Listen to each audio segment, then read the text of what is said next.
Après les dépôts de ces mémos, un point de presse a été organisé par la dite structure en vue d'éclairer la population sur cet acte posé par la Coalition nationale de femmes leaders pour la parité en République démocratique du Congo. Suivez.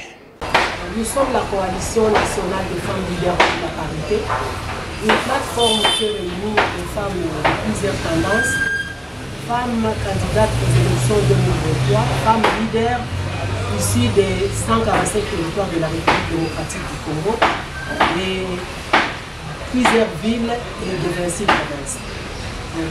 Notre plaidoyer d'hier, c'est un mémorandum, une déclaration adressée au chef de l'État par rapport à la situation générale qui prévaut dans notre pays, entre autres le blocage des institutions. Nous n'avons pas parlé pour la femme seulement, bien qu'on soit femme, mais nous avions parlé pour toute la population congolaise, au nom de toute la population congolaise. Et pourquoi nous l'avions fait? Nous l'avions fait parce que nous avions aussi mouillé nos maillots pour la réélection du chef de l'État. Nous sommes arrivés dans des points et recoins pour prêcher la réélection du chef de l'État et cette base-là nous pose des questions auxquelles nous n'avons pas de réponse. Quand il faut parler des institutions, nous parlons de l'institution présidence de la République, nous parlons de l'institution gouvernement, nous parlons de l'institution parlement et nous parlons de l'institution cours des tribunaux. Ce sont les 4 institutions que nous avons dans notre pays.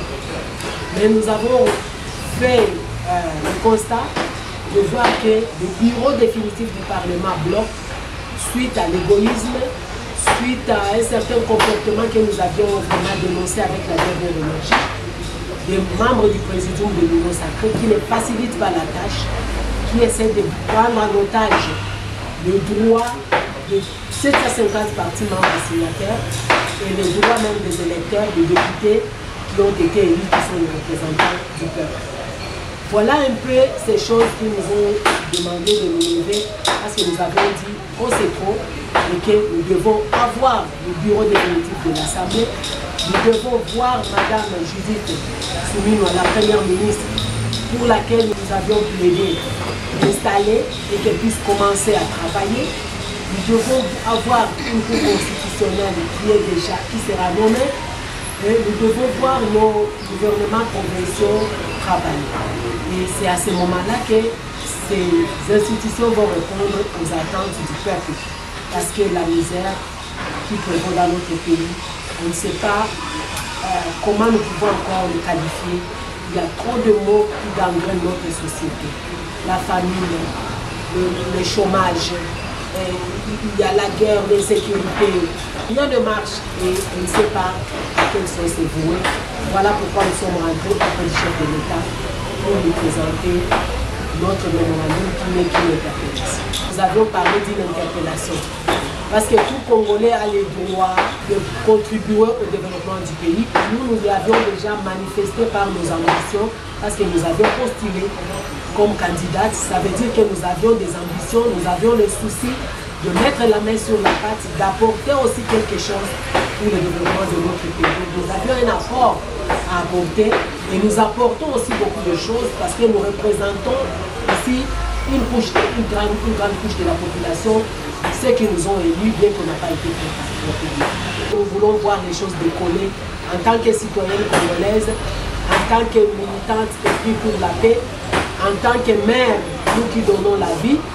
Nous avons vraiment les grands soucis de voir les choses marcher. C'est pourquoi nous avions donné quelques recommandations au chef de l'État pour qu'il puisse accélérer sur l'accélérateur, qu'il puisse taper sur la table afin que les choses marchent. Parce que dans la cour, on ne peut pas avoir plusieurs coqs qui chantent.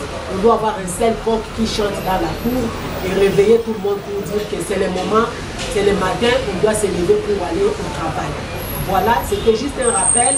C'était juste une interpellation, c'était juste notre cri d'alarme en tant que femme candidate électrice qui l'ont encore accompagnée pour sa réélection. Donc nous avions intérêt qu'il réussisse dans sa vision parce que sa réussite aussi c'est notre réussite parce que ça va couvrir ce que nous avions dit pendant la campagne électorale. Quant à la première ministre, on en a déjà dit, c'est le fruit de de notre plaidoyer et tant d'autres organisations qui ont plaidé. Nous avions remercié le chef de l'État quant à ça, mais on doit laisser à Madame Judith Suminwa, la première femme, première ministre de la RDC, travailler librement et démontrer que la femme est capable de travailler. Nous ne voulons pas qu'on puisse la mettre les bâtons dans les roues et qu'on puisse continuer à bloquer tel qu'on le voit en envoyant les listes de gouvernement sans pour autant respecter ce qu'elle a donné comme méthodologie pour juste essayer de bloquer les choses. Et puis pour enfin nous dire que la femme n'a pas travaillé, elle n'a pas encore commencé son travail parce que le Parlement le bloque. Elle doit aller présenter son programme du gouvernement au Parlement, mais tant que le bureau définitif n'est pas encore là, qui va l'écouter? Voilà, et c'est pourquoi nous avions recommandé que samedi, qu'on nous donne un bureau définitif au Parlement, un bureau inclusif qui respecte la géopolitique, qui respecte le poids politique, qui respecte la représentativité des provinces, qui respecte la parité et qui respecte l'indépendance et la liberté des députés qui sont les représentants des murs qui veulent.